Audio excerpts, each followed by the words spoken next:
While Islam is a strictly monotheistic Abrahamic religion and Advaita Vedanta is a non-dualistic school of Hindu philosophy, they share remarkable commonalities, particularly in their mystical dimensions, Sufism in Islam and Jnana Yoga in Advaita. Here are the key commonalities, followed by the crucial distinctions. Commonalities between Islam and Advaita Vedanta. 1. The belief in one ultimate reality. This is the most significant point of convergence. Islam, Tawhid, is the absolute, uncompromising oneness of God, Allah. Say, He is Allah, who is one. Quran 112:1. Allah is the sole, transcendent, and immanent ultimate reality, the source and substance of all that exists. Advaita Vedanta, the core teaching is the non-dual reality of Brahman.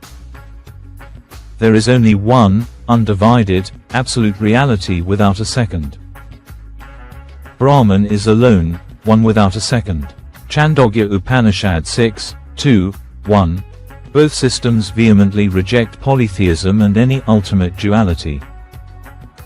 2. The world is not the ultimate truth. Both traditions teach that the phenomenal world is not what it appears to be and is dependent on the ultimate reality. Islam, the world, dunya, is transient and illusory in the sense that it distracts from the eternal. It is a creation, khalq, and a veil, hijab, that can hide Allah from the heedless heart. The famous Quranic verse, "Everything will be destroyed except his face," 28:88, points to the relative reality of the world. Advaita Vedanta, the world, Jagat, is Maya, an illusory appearance superimposed upon Brahman. It is not independently real, Maya, and is dependent on Brahman for its existence, like a dream dependent on a dreamer. 3. The human problem, ignorance and forgetfulness. Both identify the root of human suffering as a fundamental misknowing of our true situation. Islam, ghafila, forgetfulness, and ignorance of one's true purpose as a servant of God. The primary sin is shirk, associating partners with God, which, in a deeper sense, is acknowledging any reality besides Allah. Advaita Vedanta, avidya, ignorance, is the cause of all suffering. It is the failure to recognize our true nature as Brahman and the mistaken identification with the body-mind complex, ahankara, the ego. 4. The goal, realization and return to the source. The ultimate aim in both is to transcend the limited self and realize the truth. Islam, the goal is fana, annihilation, of the ego self in God, leading to baqa, subsistence, in God. A Sufi saint like Al-Hallaj expressed this with his famous declaration, Anan al-Haq, I am the truth, the real, indicating a state of union where the individual self is effaced.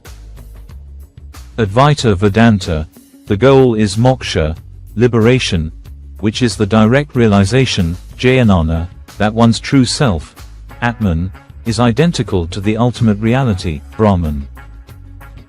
The Mahavakya, great saying, Aham Brahmasmi, I am Brahman, is the experiential truth of this realization. 5. The path, inner purification and direct experience. Both emphasize that ultimate truth is not merely an intellectual belief but a state to be realized through rigorous inner discipline. Islam, Sufism, the path involves taskiyat al-nafs, purification of the ego, dhikr, remembrance of God, and muraqabah, meditation, to polish the heart so it can reflect the divine. Advaita Vedanta, the path is jnana yoga, which involves sravana, manana, nididhyasana, hearing, reflecting, and deep meditation, on the Mahavakyas to remove the veil of ignorance. 6. The role of the teacher. Both traditions stress the necessity of a realized guide. Islam, the murshid or sheikh in Sufism, is essential to guide the seeker, murid, safely on the path, protecting them from spiritual pitfalls. Advaita Vedanta, the guru is considered absolutely necessary to point the disciple, shishya, toward the truth of their own self, as the mind cannot comprehend what is beyond it. Crucial and irreconcilable distinctions. Despite these profound similarities, the fundamental theological frameworks are different. The commonalities between Islam, particularly Sufism, and Advaita Vedanta are most evident in their mystical and experiential dimensions. Both seek a direct, unmediated realization of the one ultimate reality and see the ego as the primary obstacle.